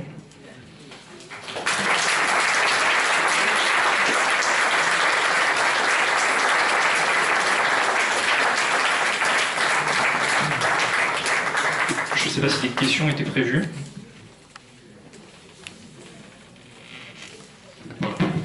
Merci Sidney, merci pour cette magnifique exposé sur la recherche et ces questions donc, qui se posent aux scientifiques, que ce soit les chercheurs, les ingénieurs, les jeunes étudiants, enfin donc ceux qui vont exercer justement ces responsabilités dans quelques années et qui sont... Ce que j'ai remarqué, c'est que je pense que les ingénieurs d'il y a 50 ans, ils faisaient des ponts, ils travaillaient dans des mines, ils travaillaient pour l'armée, après ils exerçaient un métier d'ingénieur. Mais j'ai l'impression que maintenant, à Polytechnique, à Centrale, à HEC bien sûr, on passe fait beaucoup ses carrières dans les banques, comme trader par exemple. Je crois qu'il y a une évolution qui est assez importante et qui peut expliquer un certain nombre d'évolution et de cette recherche du profit rapide, instantané et à court terme, quoi. Voilà. Donc où on est là? Est-ce que c'est une vieille idée ou un vieux souvenir qui est plus d'actualité? Je ne sais pas. Je pense que c'est vrai. Après, ça a nuancé évidemment parce qu'il y a beaucoup de jeunes de ces écoles-là qui ont aussi bifurqué, qui ont refusé et qui se sont médiatiquement exposés. Après, je pense que, je jetterai pas tant la pierre aussi aux jeunes qui ont baigné là-dedans. Il faut vraiment entendre ce qu'on vous rabâche en prépa, en vous disant que vous êtes l'élite, etc. Vraiment, moi, maintenant, je rentre dans certaines écoles et j'entends certains profs dire certaines choses. Je hurle, en fait, parce que entendre des jeunes qui n'ont rien fait, qui savent effectivement très bien faire des équations, mais qui finalement, l'ayant vécu, parfois je me dis, tout le monde peut un peu arriver là. Finalement, quand vous regardez un ingénieur, pour beaucoup, c'est un jeune comme un autre, il est arrivé là et il aurait pu arriver autrement, autre part, parce que les choses ont fait qu'il avait des parents qui ont permis de l'aider à un moment donné, qui ont fait que globalement ça s'est bien passé pour lui dans la vie, qu'il s'en sortait bien à l'école, on lui a proposé de faire une prépa, il s'est trouvé en école d'ingé. Bon, voilà, c'était un gros coup de chance. Est-ce que ces gens-là valent mieux que d'autres? Je ne pense pas. Enfin, j'en suis sûr. Même surtout en voyant certains, je me dis moins. Enfin, ce serait peut-être pas une bonne idée de dire ça, mais parfois on voit des cas quand même.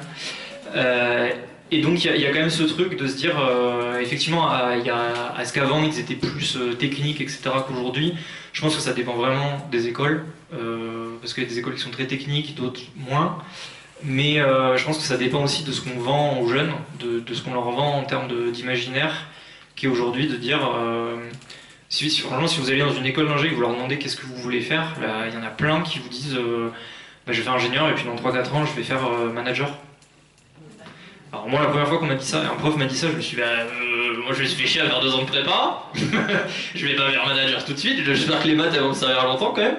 Mais c'est assez affolant parce que, ouais, il y a cet imaginaire-là, parce que manager, c'est ce qui va permettre de monter en carrière plus facilement, pour gagner de l'argent. Mais voilà, de gagner de l'argent pour quoi faire, en fait, il y a vraiment cet imaginaire-là qui est monté. Et le problème, c'est d'aller questionner ces ingénieurs-là 4 ans après, quand ils sont dans les entreprises, et qu'en fait ils se rendent compte, ah mais en fait c'est cool les syndicats, parce que quand t'es ingénieur tu te poses pas la question de ce que c'est un syndicat, mais en fait un jour t'y arrives, t'as des problèmes, et tu te dis mais pourquoi on m'a pas expliqué ça à l'école? Et donc petit à petit ils découvrent la dure loi du marché libéral qu'ils ont tant estimé en école d'ingénieur en se disant qu'ils allaient être super privilégiés, et en fait ils se rendent compte que c'est difficile et que c'est vraiment la jungle, et que globalement ils n'ont pas du tout envie de faire ça, quoi. Et donc je pense que le seul changement qu'il y a eu, c'est qu'avant les gens ils attendaient 40-50 ans pour se rendre compte de ce qu'aujourd'hui on met 5 ans à faire, quoi.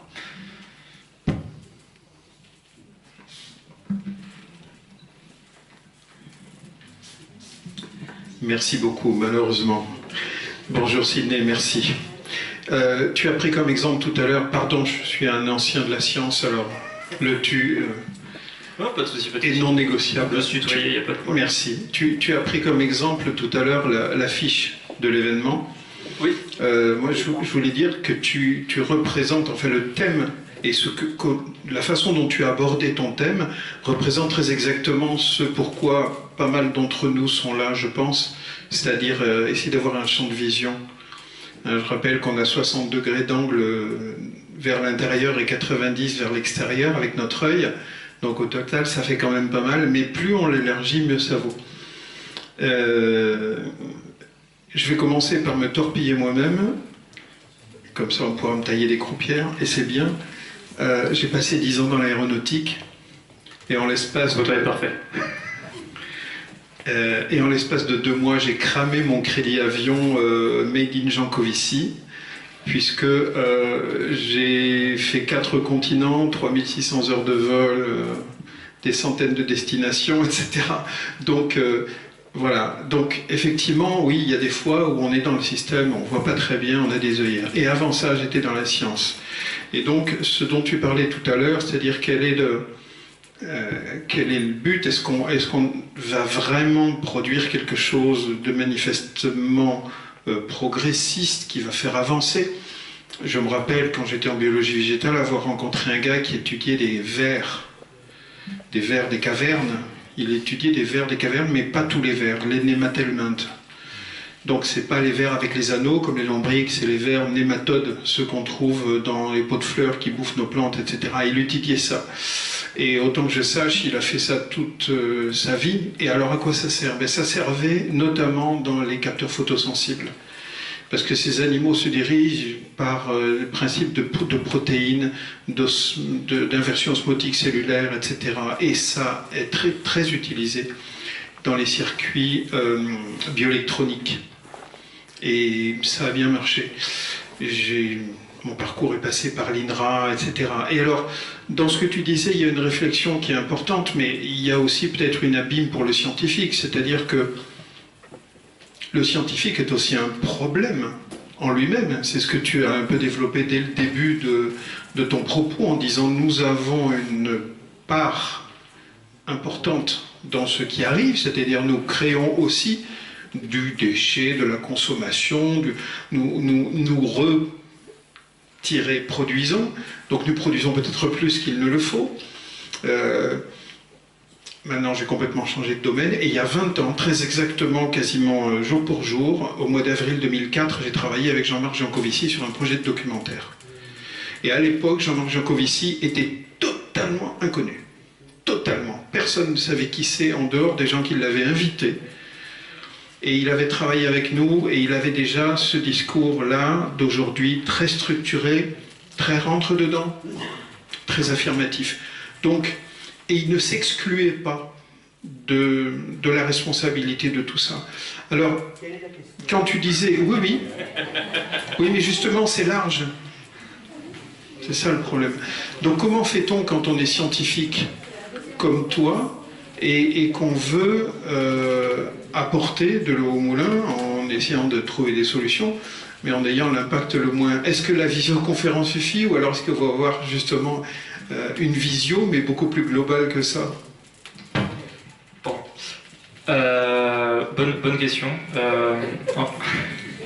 Très longue question.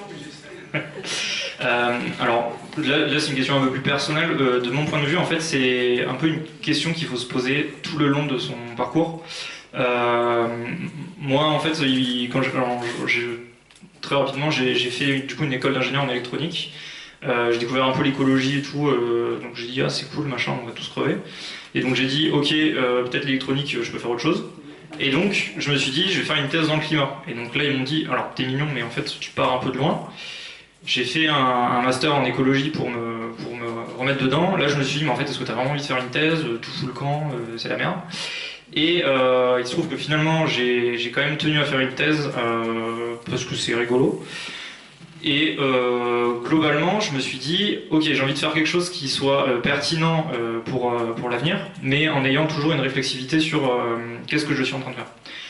Donc là, en fait, je fais ma thèse, et en même temps, quand j'ai commencé à faire ma thèse, j'ai passé plus de temps à critiquer mon sujet de thèse qu'à avancer dessus, aux grandes dames de ma tutrice, qui m'a dit, il faut que tu avances un jour. Mais en fait, le truc, c'est de toujours avoir une autocritique et une réflexivité de ce que je suis en train de faire et de me dire, ok, est-ce que là,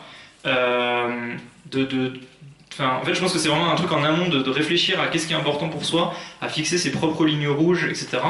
Et de rester en accord un peu avec ces principes-là de, ok, ben moi je veux faire en sorte qu'on vive dans un monde différent et tout. Je change les choses d'une certaine façon et j'essaye aussi de les changer en dehors de ce que je suis en train de faire comme travail. Et donc ça m'a mené à dire, ok, je suis scientifique, mais je suis pas que scientifique. Enfin, si j'avais fait une thèse il y a 5 ans, j'aurais été un doctorant comme d'hab. Alors que là, ça fait rigoler des collègues et des stagiaires que j'ai, parce que je leur ai dit que la thèse, c'est juste un gros TP, et que moi, j'étais dans un boulot comme un autre, et que je considérais que au-delà de ça, en fait, je peux aller faire des conférences, à côté de ça, je vais aller faire des fresques du climat, etc. Je vais m'investir dans des associations, je veux continuer à lire, en fait, c'est de continuer à vivre et de faire en sorte de faire changer le monde un jour à la fois, et pas que dans mon travail, de considérer que le travail, c'est quelque chose d'extérieur. Moi déjà, quand on me dit « qu'est-ce que tu veux faire plus tard ?», je leur dis « je veux pas travailler ». Donc au moins comme ça pose un peu les bases. Et c'est d'avoir ce questionnement sur le travail. Et donc, par exemple, j'ai un très gros désaccord avec ce qui se passe en ce moment sur même des politiques de gauche sur la question de la valeur travail. Pour moi, en fait, on ne devrait pas questionner la valeur travail, on devrait juste dire mais non, en fait, si je fais tout ça, c'est pour justement travailler moins et pouvoir faire la sieste. Donc, globalement, maintenant, je fais la sieste le midi et je vis mieux. Pour conclure.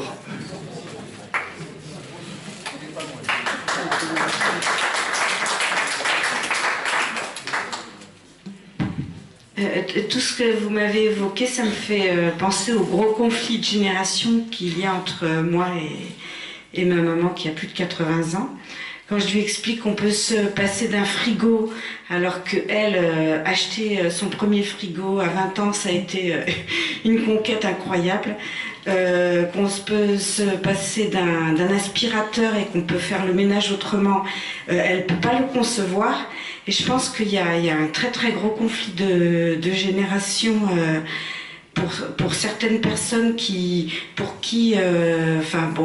moi j'ai fait des études universitaires, mais pas ma maman qui a quand même son certificat d'études, qui était secrétaire. Et il y a aussi donc cette différence peut-être intellectuelle, mais elle a mis tellement d'efforts à acquérir certains biens matériels qui sont essentiels à son quotidien qu'elle n'imagine même pas qu'il est possible de s'en passer. Et je pense qu'il y a un conflit, mais c'est un abîme qui nous sépare. Et alors c'est pareil pour la nourriture, pour se vêtir, quand vous parlez de votre approche que je trouve très radicale, très intéressante, ça m'évoque ce grand conflit que j'ai avec certaines personnes, donc plus âgées, mais aussi des cinquantenaires, voilà. Et je pense que vous en avez également conscience de ça. Ouais, je pense qu'il y a à la fois un conflit de génération, un conflit effectivement de position sociale, et qui sont aussi liés au système dans lequel on est, et qui, si votre maman a eu un frigo à un moment donné, c'est lié à toute une conjoncture économique, de 30 glorieuses, d'évolution de la société, etc., qui a été menée vers plus de productivité. On s'est amusé à développer des frigos, ou par exemple, cas typique, la machine à laver, pour pouvoir libérer du temps, pour pouvoir travailler sur d'autres choses, mais pas pour libérer du temps pour pouvoir faire la sieste. Ce qui est le problème, parce qu'en fait, l'objectif c'est de faire la sieste. Non mais c'est très marrant, parce que je crois que c'est au temps de Aristote, etc., pour eux, l'objectif de vie, c'est de ne rien faire. Et donc, on a quand même beaucoup régressé, parce que je veux dire, il y a quelques milliers d'années, leur objectif de vie, c'était en faire le moins possible. Bon, après, ils avaient des esclaves et tout pour en faire le moins possible, donc pas ouf. Mais on nous a toujours vendu l'évolution technologique comme un progrès. Alors déjà, il faudrait se poser la question de progrès. Mais j'ai pas 1 heure de conférence en plus, je crois. mais en fait, ce progrès-là, à chaque fois, on se rend compte que c'est de l'aliénation de la personne. La machine qui va permettre de produire plus, elle va enlever du travail à des personnes, mais pas pour que les personnes elles puissent faire autre chose de leur temps libre. C'est pas d'avoir du temps libre, on a de moins en moins de temps libre. Il faut savoir qu'on travaillait moins au Moyen-Âge qu'aujourd'hui. Donc c'est ça qui est énorme. Mais il faut aussi pas non plus déconstruire. Il y a un peu cette image de retour en arrière, de dire la sobriété, etc. C'est aussi un retour en arrière. C'est pas mal ce que dit Jean Covici. Mais le problème que je verrai là-dedans, c'est que il faut pas trop faire ce parallèle de retour en arrière, parce qu'il y en a qui ont tendance à voir un retour en arrière pas que sur les technologies. Et donc, moi, ça m'a posé problème quand j'ai entendu certaines personnes un peu fans de Janco qui sont en mode la femme va retourner à la cuisine parce que on n'aura plus assez d'énergie, etc. Non, mais c'est un vrai problème. Hein. C'est-à-dire que y en a qui ont vraiment pris le truc au pied de la lettre en disant on va retourner dans les années 60. C'est un recul des droits sociaux, c'est un recul de plein de choses. Et donc, oui, effectivement, il y a des similitudes, mais il ne faut pas négliger qu'on peut faire. C'est à nuancer, quoi. C'est-à-dire qu'il y a ce retour en arrière et il faut aussi se rendre compte que ce retour en arrière, ça va pas être facile non plus. Elle a raison aussi, votre maman, dans le sens où ne plus avoir de. Je sais pas, par exemple. Le frigo, c'est mon cas, mais ne plus avoir de, je sais pas, par exemple, de machine à laver, ça implique énormément de choses derrière, en fait. Et donc, il faut aussi être prêt à ce changement-là. Et l'idée, c'est quand même que, finalement, il y a des changements plus radicaux et plus globaux qui seraient plus intéressants que arrêter d'avoir une machine à laver. Genre, par exemple, arrêter de produire des avions. Je préfère faire ça avant d'arrêter les machines à laver, quoi. C'est mon point de vue. Mais voilà. C'est une démocratie. Ouais. Oui. Oui. Bon, j'ai bien entendu ce que vous avez dit. Bon, je suis d'une autre génération que vous. Hein. J'approche 90 ans. Bravo. Vous avez donc une grande réflexion là-dessus. Bon, depuis la Seconde Guerre mondiale, on a construit des usines, on a fait de l'industrie, et progressivement, on a quand même intégré dans le process de production donc, global un certain nombre de normes qui évitent beaucoup de choses. Actuellement, il faut, quand vous construisez un grand ensemble, l'étude de choc, c'est-à-dire l'impact sur la nature, dure 7 ans. Est-ce que vous pensez que si vous intégrez en plus toutes les réflexions que vous avez données sur chaque étape du processus de production, est-ce que ça ne va pas allonger?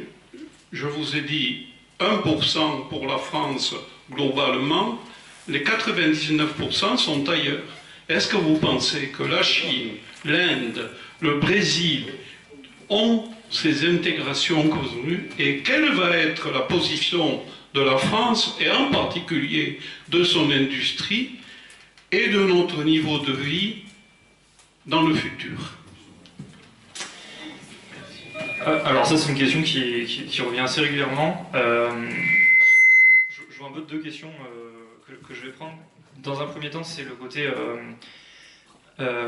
qu'est-ce qui va se passer si on prend toutes ces informations-là alors qu'aujourd'hui on met par exemple 7 ans pour faire une étude de choc, si demain ça met 25 ans. La question c'est est-ce que du coup c'est pertinent de faire cette usine? Est-ce qu'il y a une problématique? En fait ça pose la question de est-ce que cette usine qui devait être construite, du coup on doit vraiment la faire? Disons que l'ensemble des normes, etc., qui ont été faites, elles ont été faites aussi parce qu'il y a eu à un moment donné des plaintes et qu'on a travaillé le sujet. Sinon, typiquement, on serait tous en train de respirer de l'amiante et je ne sais quoi d'autre. Sans compter le nombre de fois où les études ne sont pas respectées. De l'autre côté, de travailler sur se dire on va se mettre des bâtons dans les roues et en fait les autres pays vont avancer. Ça, c'est ce qu'on appelle un des 12 discours de l'inaction. C'est de se dire, nous, on est 1%, les autres. C'est une question qu'on se pose pas trop pour d'autres trucs. Et globalement, on avance pour plein d'autres trucs. Le problème, c'est qu'est-ce qui va se passer? Mettons qu'on avance dans le système actuel. On fait rien et la Chine devient, par exemple là, les panneaux photovoltaïques sont tous construits en Chine, donc on se dit ah là là, on devrait le faire en France, etc. C'est une honte que ce soit la Chine. Ouais, mais en fait, quand on a voulu développer ça, on a attendu de le faire en Chine et on s'est dit on va pas faire ça au début. Ce qui fait que toutes les technologies bas carbone vont être possédées par d'autres pays. Faut vraiment se rendre compte que la Chine, ils sont on fire. Vraiment.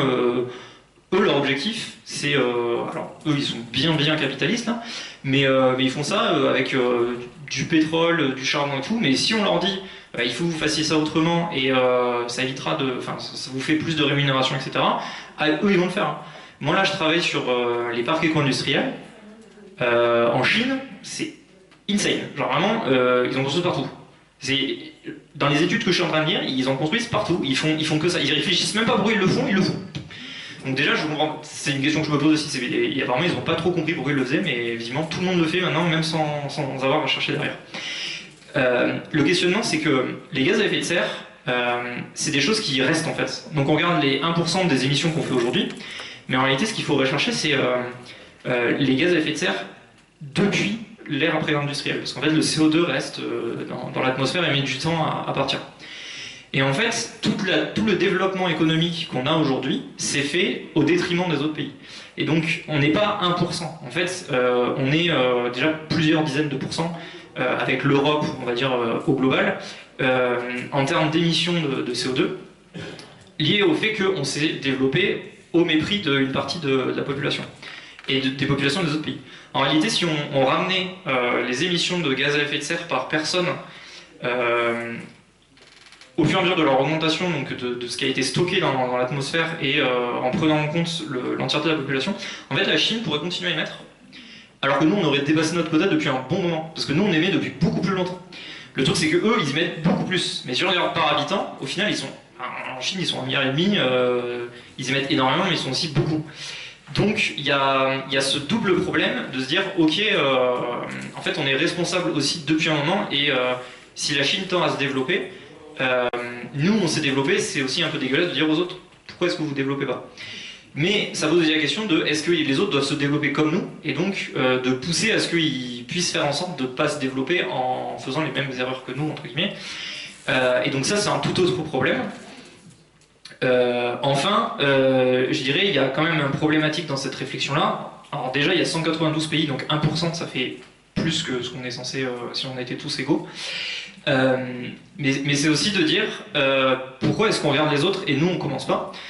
Il va se passer un problème, c'est qu'en fait chaque pays va faire ça. Et donc moi je vais pas envie de dire là à ma nièce quand elle sera plus grande, de lui dire bah, écoute, si t'as chaud cet été, parce que les autres ils l'ont pas fait, et du coup moi j'ai pas commencé non plus, donc en fait personne n'a commencé et tout le monde s'est regardé dans le blanc des yeux en se disant t'y vas, j'y vais, non, je suis pas sûr, etc. Il suffit qu'il y en ait un qui fasse ça un peu en soum-soum, et puis il a fait une avancée stratégique, Alors c'est clair, c'est prendre des risques, mais d'un autre côté, j'ai envie de dire, c'est un peu le propre du capitalisme, etc., de dire on adore prendre des risques et tout. Donc allons-y, et de toute façon, c'est un peu aussi le pari pascalien de ce que dit Janco, c'est on le fait, ça marche pas, on le fait pas, ça marche pas. Donc l'un dans l'autre, j'ai envie de vous dire, c'est on n'a pas trop le choix en fait de s'y mettre ou non. Enfin moi c'est vraiment mon point de vue, c'est de me dire on s'en fout, enfin vraiment si la Chine le fait pas, tout ce qu'on va avoir fait là, ce sera déjà ça de fait en plus. Et donc moi je me dis tout ce que j'ai pas émis là, peut-être que cet été quand il fera 43 degrés, je me dirais au moins il fait pas 46. Et donc c'est non mais vraiment parfois c'est comme ça que je tiens et je me dis ça aurait pu être pire. Et donc il faut aussi voir les choses comme ça. Le tout dernier truc, c'est la France, c'est peut-être 1% des émissions, un peu plus, mais globalement 1%. Mais il faut se rappeler qu'on est la 5e puissance mondiale, qu'on fait partie du Conseil restreint de l'ONU, que globalement les Chinois, s'ils ont un mode de vie comme ça, c'est parce qu'ils se sont énormément inspirés des Américains, des Anglais, des Français, etc. Si aujourd'hui on rachète notre vin, etc., c'est qu'on doit avoir quand même un peu la cote et être des gens un peu stylés dans le monde. Donc visiblement, si vous faites des choses bien, peut-être que les autres vont vous copier. Donc autant faire en sorte de changer notre mode de vie et de dire aux Chinois, regardez, nous on est méga stylés, faites comme nous, soyez écolo. C'est un peu ça l'idée, c'est de dire montrons l'exemple et au moins on sera fiers de nous et au pire on sera content quand on mourra avec le sourire. Arrêtez. Alors, il y a une toute petite question, je voudrais savoir si vous... Saura pas. Suspense. Donc moi je voudrais savoir si vous, dans le monde des thésards, vous êtes un Spoutnik, avec votre discours là, qui me touche, moi qui me convient, et donc si le reste des thésards est plutôt vraiment ancré dans le monde classique, capitaliste, etc. Alors je ne vais pas vous mentir, je ne suis pas, je raconte vous ici, je ne suis pas Squeezie ou je ne sais quel autre influenceur. J'ai à ma petite échelle, malheureusement il y a quand même beaucoup de thésards qui sont quand même dans ce truc-là. Moi quand je suis arrivé en thèse en octobre, les premières conversations, quand je suis arrivé, c'est qu'ils allaient partir en avion en Thaïlande, et donc ils regardaient pour leur billet d'avion pour partir. Alors ils ont pris leurs vacances en même temps, comme ça ils se sont fait plaisir. Mais là, en gros, au bout de 6 mois, les conversations sont passées de ça à est-ce qu'il faudrait pas qu'on sabote la tondeuse parce qu'ils tondent en plein milieu de mauvaise période. Alors, je suis un peu un Spoutnik, je ne sais pas, un Luluberlu, mais en fait, ça fait un moment que je tente de influencer les gens, et j'ai compris une chose assez importante, c'est que, en fait, j'ai dépassé le stade de l'écolo relou de la famille. Vous savez, ce truc où vous vous dites, ouais, je vais pas trop les faire chier et tout. Plus du tout. C'est l'inverse. C'est-à-dire que je suis devenu tellement relou que les gens ne veulent plus me parler. Ce qui fait que dernièrement, il y a des gens qui m'ont questionné un peu sur, je crois que c'est la voiture électrique. Ma belle-mère est arrivée, elle a fait ah, non, pourquoi tu lui as parlé, etc. Et donc, ça marche très très bien. C'est-à-dire que je ne parle que de ça et je fais chier tout le monde avec. J'ai déjà radicalisé 3 personnes à la CGT. Donc, globalement, c'est pas gagné, mais ça avance bien. Et en fait, on se rend compte que c'est aussi une histoire de convergence des luttes, parce que les personnes à qui on arrive à parler, c'est parce que souvent on les a aidés sur des problèmes qu'ils ont eux personnellement, et de leur expliquer, mais en fait, qu'ils se demandent pourquoi je les aidais, et je leur dis bah, parce que moi, bon, déjà, personnellement, j'étais impliqué dans ce que cette personne faisait, mais dire, bah ouais, mais en fait, l'idée c'est que moi je t'aide, et donc tu vas pouvoir aider d'autres personnes qui vont être dans le besoin à un moment donné, et après, on ira tous faire des grosses manifs, et ça va être génial. Et on pourra faire des chants et tout, c'est trop bien. Donc voilà.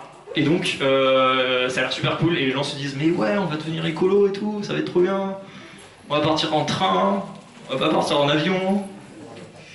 Le labo se dit ça va nous coûter hyper cher. Donc du coup je suis rentré au labo et maintenant je suis à la direction. Élection. Est-ce que les sciences molles doivent être productrices ou productives pour devenir légitimes? Non. Merci. Merci pour cette belle réponse. Détruisons la productivité et faites des siestes. Comment le faire comprendre aux gens du CAC 40, etc. Parce que là, il y a beaucoup de résistance et il y a un front. Et le front, il est phénoménal avec les IFP, avec tous les think tanks, tous ces groupes de pression et lobbyistes qui disent il faut produire, produire, produire. Comment arriver à fracturer l'étoile noire pour la faire péter? À première vue, je dirais emmerder les gens du CAC 40. Mais en fait, vous allez avoir besoin d'une multiplicité de luttes assez énormes qui sont est-ce que je dois rentrer dans l'entreprise pour la changer de l'intérieur ou non? Il y en a beaucoup qui pensent ça. Moi, je pense que c'est vain et qu'il faut tout casser et tout reconstruire. Mais en fait, on fera changer les choses aussi parce que les gens n'ont pas le même niveau de conscience politique, de maturité, de possibilités. Parce que quand vous êtes dans les entreprises du CAC 40, mais que vous êtes ouvrier ou que vous êtes à la direction, vous n'avez pas les mêmes pouvoirs. C'est aussi d'ailleurs pour ça que je dis aux ingénieurs qui sont étudiants, je leur dis vous avez des responsabilités, mais il ne faut pas non plus se voiler la face. Quand vous allez rentrer dans une entreprise, vous n'allez pas pouvoir tout changer. Donc les responsabilités, alors c'est bien parce que j'ai plein de personnes âgées. Mais j'ai souvent des personnes âgées qui nous disent ah mais c'est trop bien parce que la nouvelle génération vous allez nous sauver et tout. Et je leur dis ouais mais vous êtes mignons mais en fait c'est vous qui êtes aux responsabilités là actuellement, qui êtes aux manettes. Donc je vous changez les choses. Toi fais-le. Donc ouais il y a quand même de ça. Et pour leur faire comprendre l'intérêt de la sociologie etc. Vous pourrez pas leur faire comprendre parce que faire comprendre l'intérêt de la sociologie à des gens du CAC 40 c'est les remettre en question. Enfin ils ont aucun intérêt à faire ça. C'est détruire ses propres privilèges. Alors à moins qu'il ait une illumination une nuit, peut arriver, hein, pourquoi pas. Ou alors que, je sais pas, peut-être vous le séduisez et vous arrivez à le faire changer. Non mais je sais pas, ça peut être une technique hein, de séduire des hommes très riches et puis de les faire changer. Mais non, en fait, le principe de la sociologie, la matière en soi, elle doit pas être instrumentalisée et je pense que c'est justement ça la force, c'est de dire fuck it. Je vous avoue que quelquefois je suis désolée de voir comment les gens sous prétexte d'écologie, de retour à la nature, laissent tomber et des suivis de maladies. Alors c'est un point hyper intéressant et notamment qui est peu développé, je trouve, dans beaucoup de mouvements écologistes. C'est les mouvements sectaires au sein de l'écologie. Donc moi, dans le deuxième master que j'ai fait, en fait, j'ai travaillé là-dessus et j'ai rendu un document pour en fait alerter sur le côté de beaucoup de mouvements sectaires à l'intérieur de l'écologie qui, sous prétexte d'écologie, en fait, font justement dire un peu tout et n'importe quoi, et notamment en réalité ont un discours hyper libéral qui est de dire en gros soignez-vous vous-même, que si ça va pas dans votre vie c'est à cause de vous-même et il faut se reprendre en main, etc. Okay. Complètement horrible. Et en fait on voit qu'il y a une grosse problématique là-dessus, et notamment si on revient sur le côté d'intersectionnalité, sur le côté du handicap, l'écologie, elle sera, enfin, la transition écologique, elle sera vraiment écologique si on prend en compte ces disparités, notamment à côté du handicap. On ne peut pas avoir une écologie qui soit validiste et qui ne prenne pas en compte les besoins des autres. Et de l'autre côté, il y a aussi l'instrumentalisation, que ce soit par l'éducation, par des mouvances sectaires qui sont vraiment problématiques. Vous voyez, je vais peut-être choquer des gens, hein, mais tout ce qui est lié avec l'homéopathie, l'ostéopathie, le fait de faire des voyages chamaniques, de faire du reiki, je ne sais quoi, qui en fait sous prétexte de retour à la nature, etc., ont ce message de vouloir sortir de la science dite moderne, qui est critiquable et qui est vraiment on parle de Big Pharma, etc. Il y a réellement des critiques à faire dessus, mais en fait vous amenez sur des sentiers qui sont purement financiers pour d'autres personnes et qui peuvent être très graves. En fait, quand on entend certaines personnes arrêter des chimiothérapies pour prendre des huiles essentielles ou des jus, enfin moi vraiment ça me trigger. Et donc c'est quelque chose qui n'est pas encore beaucoup développé dans des mouvances écologiques et que je trouve effectivement très problématique. Et ça, c'est une vigilance de chacun à avoir, mais il faut savoir que ça s'instille partout. Aujourd'hui, à l'INRA, il y a des recherches qui sont faites en anthroposophie, et donc sur des trucs qui sont vraiment pas du tout démontrés. Et on a des personnes de dérive sectaire qui montent assez haut dans des hiérarchies, qui arrivent à faire passer des idées. Et donc, c'est à la fois une responsabilité des chercheurs, mais c'est aussi une responsabilité de tout le monde de vraiment faire attention à ça, et d'être vigilant sur le fait de ne pas respecter un truc médical, etc., sous prétexte que ce soit écologique. Il y a des critiques à faire, mais il faut être vraiment très prudent là-dessus. Bravo, merci Sylvain.